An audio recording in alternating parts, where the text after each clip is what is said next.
ಇನ್ನು ವಸತಿ ಯೋಜನೆಯಲ್ಲಿ ಭ್ರಷ್ಟಾಚಾರ ಆರೋಪಕ್ಕೆ ಇವತ್ತು ಸಚಿವ ಜಮೀರ್ ಅಹ್ಮದ್ ಖಾನ್ ಪ್ರತಿಕ್ರಿಯೆ ನೀಡಿದ್ದಾರೆ. ನನ್ನ ಇಲಾಖೆ ವಿರುದ್ಧ ತನಿಖೆ ನಡೀಲಿ ಅಂತೇಳಿ ಸವಾಲು ಹಾಕಿರುವ ಜಮೀರ್, ಬಡವರ ದುಡ್ಡು ತಿಂದ್ರೆ ಹುಳ ಬಿದ್ದು ಸಾಯ್ತಾರೆ, ಬಡವರ ದುಡ್ಡು ತಿನ್ನುವ ಗತಿ ಅಂತ ದರಿದ್ರ ನನಗೆ ಬಂದಿಲ್ಲ ಅಂತ ಆಕ್ರೋಶ ಹೊರಹಾಕಿದ್ದಾರೆ. ಮತ್ತೊಂದು ಕಡೆ ರಾಜು ಕಾಗೆ ಸಚಿವರ ವಿರುದ್ಧವೇ ಗುಡುಗಿದ್ದಾರೆ. ಈ ಕುರಿತ ಒಂದು ಕಂಪ್ಲೀಟ್ ರಿಪೋರ್ಟ್ ಇಲ್ಲಿದೆ ನೋಡಿ. ನನ್ನ ಕ್ಷೇತ್ರಕ್ಕೆ ಬಡವರಿಗೆ ಮನೆಗಳಿಲ್ಲ, 6,000 ಮನೆ ಕೊಟ್ಟರೆ ಅಂತ ನಾನು ಮಂತ್ರಿಯವರಿಗೆ ರಿಕ್ವೆಸ್ಟ್ ಲೆಟರ್ ಕೊಟ್ಟಿದ್ದೆ. ಈ ಮನೆಗಳು ಬಡವರಲ್ಲಿ ಕೊಡದೆ 1,20,000 ಕೋಟಿ ರೂಪಾಯಿ ಮುಖ್ಯಮಂತ್ರಿಯ ವಿಶೇಷ ಅನುದಾನದಲ್ಲಿ 72 ಸಮುದಾಯ ಭವನಗಳಿಗೆ ಇನ್ನೂವರೆಗೆ ಆರ್ಡರ್ ಕೊಟ್ಟಿಲ್ಲ. ನಮ್ಮ ಕುಟುಂಬಕ್ಕೆ ಒಳ್ಳೇದಾಗ್ತದ, ನಮ್ಮ ಮಕ್ಕಳಿಗೆ ಒಳ್ಳೇದಾಗ್ತದ, ಗುಲಾಬಿ ಸಾಯ್ತಾ ಇದ್ದಾರೆ. ನಾನು ML ಆಗಿದ್ಕೊಂಡು ನಮ್ಮ ಗ್ರಾಮಗಳಲ್ಲಿ ಒಂದು ಚರಂಡಿ ಮಾಡಕ್ ಆಗ್ತಾ ಇಲ್ಲ. ವಸತಿ ಯೋಜನೆಯಡಿ ಮನೆ ಹಂಚಿಕೆಗೂ ಲಂಚ ಕೊಡಬೇಕು, ಹಣ ಕೊಟ್ಟರಷ್ಟೇ ಮನೆ ಸಿಗೋದು ಅಂತ ಸ್ವಪಕ್ಷದ ಶಾಸಕ ಸಿಡಿಸಿರೋ ಬಾಂಬ್ಗೆ ಕಾಂಗ್ರೆಸ್ ಸರ್ಕಾರ ಶೇಕ್ ಆಗಿತ್ತು. ಅದರ ಬೆನ್ನಲ್ಲೇ ಮತ್ತೊಬ್ಬ ಶಾಸಕ ರಾಜು ಕಾಗೆ ಅನುದಾನದ ಬಗ್ಗೆ ಸಿಡಿದೆದ್ದಿರೋದು ಸಿದ್ದರಾಮಯ್ಯ ಸರ್ಕಾರವನ್ನ ಇಕ್ಕಟ್ಟಿಗೆ ಸಿಲುಕಿಸಿದೆ. ಈ ನಡುವೆ ತಮ್ಮ ಇಲಾಖೆ ವಿರುದ್ಧ ಬಂದಿರೋ ಆರೋಪದ ಬಗ್ಗೆ ವಸತಿ ಸಚಿವ ಜಮೀರ್ ಅಹಮದ್ ಖಾನ್ ಏಳೆಯಾಗಿ ಸ್ಪಷ್ಟನೆ ನೀಡಿದ್ದಾರೆ.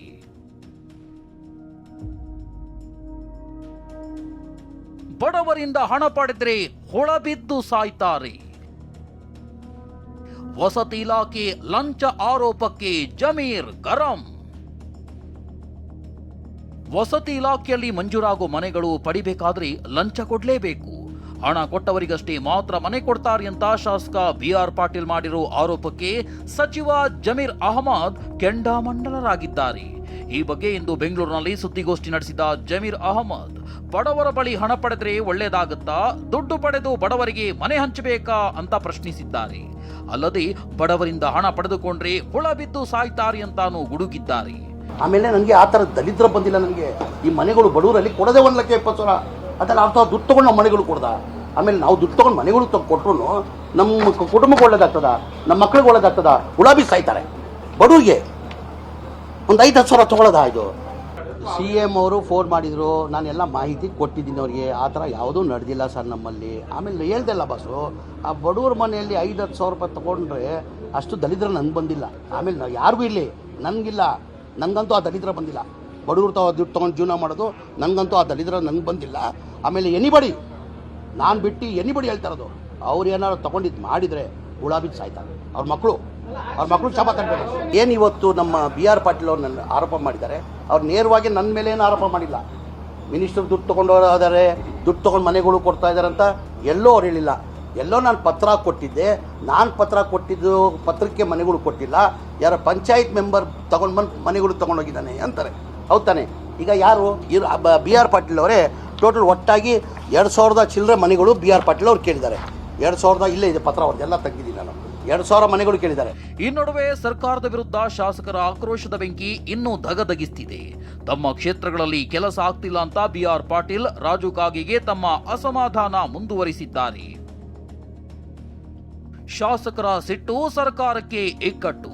ಕಾದು ಕಾವಲಿಯಂತಾಗಿರುವ ಕಾಂಗ್ರೆಸ್ ಮನೆಯಲ್ಲಿ ಶಾಸಕರು ಕೊತನೆ ಕುದಿಯುತ್ತಿದ್ದಾರೆ. ಅನುದಾನ ವಿಚಾರವಾಗಿ ಒಬ್ಬೊಬ್ಬ ಶಾಸಕರು ಅಸಮಾಧಾನ ಹೊರಹಾಕ್ತಿದ್ದಾರೆ. ಹಾಗಾದ್ರೆ ಸಚಿವರ ವಿರುದ್ಧ ಶಾಸಕರ ಸಿಟ್ಯಾಕೆ?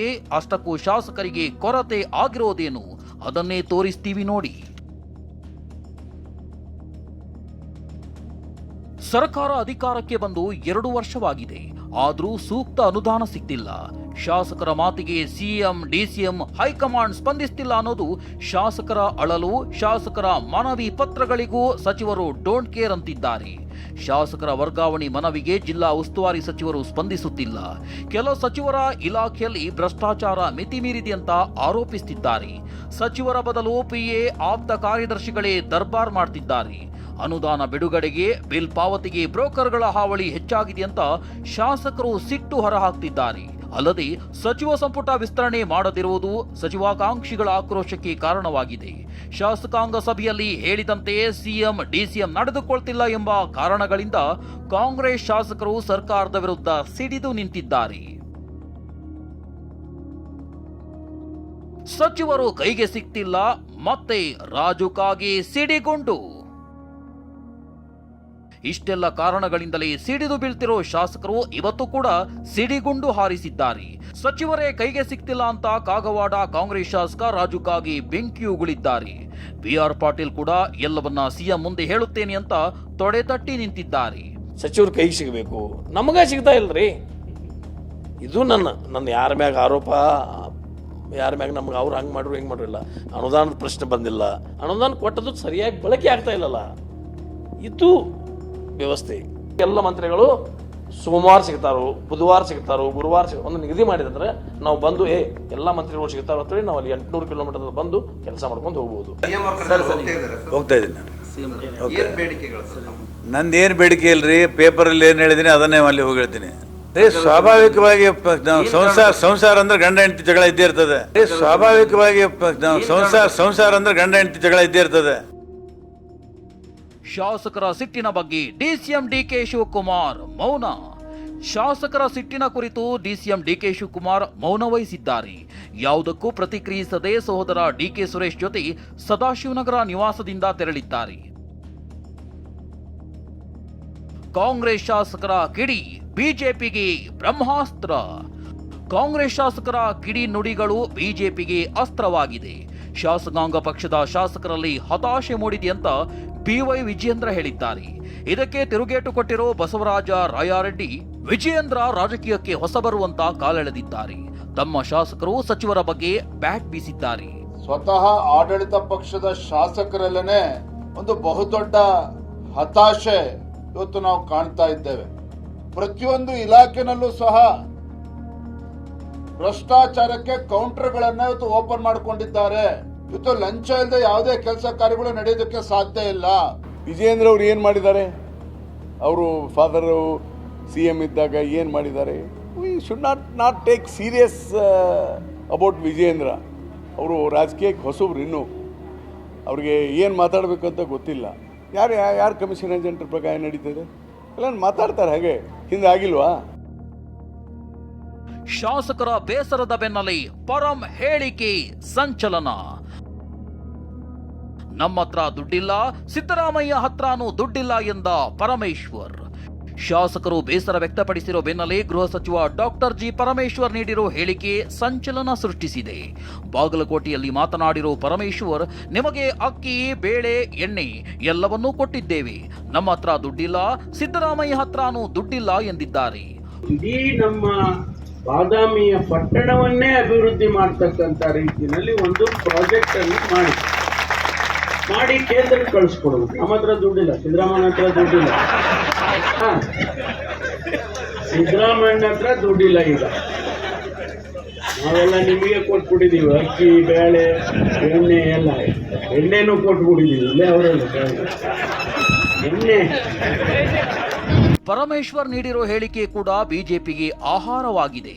ಮುಖ್ಯಮಂತ್ರಿಗಳೇ ಗೃಹ ಸಚಿವರ ಮೂಲಕ ಹಣವಿಲ್ಲ ಎಂಬ ಸಂದೇಶ ಕಳುಹಿಸಿದ್ದಾರೆ ಅಂತ BY ವಿಜಯೇಂದ್ರ ಕುಟುಕಿದ್ದಾರೆ.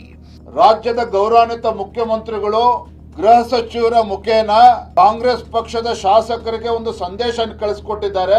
ಬೊಕ್ಕಸದಲ್ಲಿ ಹಣ ಇಲ್ಲ, ಹಾಗಾಗಿ ಯಾವುದೇ ಶಾಸಕರು ಅನುದಾನವನ್ನ ಕೇಳಬೇಡಿ. ಪರಮೇಶ್ವರ ಹೇಳಿಕೆ ವಿಪಕ್ಷಕ್ಕೆ ಅಸ್ತ್ರವಾಗ್ತಿದ್ದಂತೆ ಸಚಿವರು ಸ್ಪಷ್ಟನೆ ನೀಡಿದ್ದಾರೆ. ನಮ್ಮ ಸರ್ಕಾರದಲ್ಲಿ ಹಣದ ಕೊರತೆ ಇಲ್ಲ ಎಂದಿದ್ದಾರೆ. ಸಣ್ಣದಾಗ ಅವ್ರು ಯಾರೋ ಮಾತಾಡುವಾಗ ಆ ರೀತಿ ತಮಾಷೆಗೆ ಅವ್ರು ಹೇಳಿದ್ರು ಅಂತ ನಾನು ರಿಯಾಕ್ಟ್ ಮಾಡಿರ್ಬೋದು. ಆದರೆ ನಾನು ಅಧಿಕೃತವಾಗಿ ಹೇಳ್ತಾ ಇದ್ದೀನಿ, ನಮ್ಮ ಸರ್ಕಾರದಲ್ಲಿ ಯಾವುದೇ ರೀತಿಯ ಆರ್ಥಿಕ ತೊಂದರೆ ಅಥವಾ ಆರ್ಥಿಕ ಮುಗ್ಗಟ್ಟು ಇಲ್ಲ. ಅಭಿವೃದ್ಧಿ ಶೂನ್ಯ ಅಂತ ಸರ್ಕಾರದ ವಿರುದ್ಧ ಸಮರ ನಡೆಸೋ ವಿಪಕ್ಷಕ್ಕೆ ಕಾಂಗ್ರೆಸ್ ಶಾಸಕರೇ ಅಸ್ತ್ರ ಕೊಡ್ತಿದ್ದಾರೆ. ಈ ನಡುವೆ ಸಿಎಂ ಸಿದ್ದರಾಮಯ್ಯ ದೆಹಲಿಗೆ ಹೋಗಿದ್ದು, ದೆಹಲಿಯಿಂದ ವಾಪಸಾದ ಬಳಿಕ ಶಾಸಕರ ಜೊತೆ ಮಾತನಾಡಿ ಇದಕ್ಕೆಲ್ಲ ಅಂತ್ಯ ಹಾಡ್ತಾರಾ ಕಾದು ನೋಡಬೇಕಿದೆ. Bureau report TV9.